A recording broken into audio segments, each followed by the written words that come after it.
কৃষ্ণ যাদবাই নমঃ হরি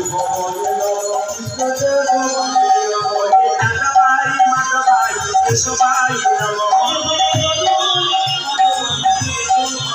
হরি যাদবাই মাধবাই কেশবাই নমঃ। যাদের হাত আছে তারা তালি দেবেন, যাদের নাই তাদের দেবার দরকার নেই। তাদের কাছে হাত আছে তালি দিয়ে কোনো মহাপ্রভু নেই। যে আরামে আছে ভাবছে প্রদীপ পাল দেখতে পাচ্ছে না, কিন্তু আমি দেখতে না পাই মহাপ্রভু কিন্তু দেখতে পাচ্ছেন। যার আছে সে তুলবেন, পরের জন্য হাত লাগাবেন, পাও পাবেন। আর যে তুলবেন না, তার হাত নাই করে তুলছেন না, দুটো পা আছে, পরের জন্য আর দুটো পা যোগ করবেন। 4টে পা হলে যা হয় করার দরকার নেই। আসুন হরি হর কৃষ্ণ যাদবাই নমঃ হরি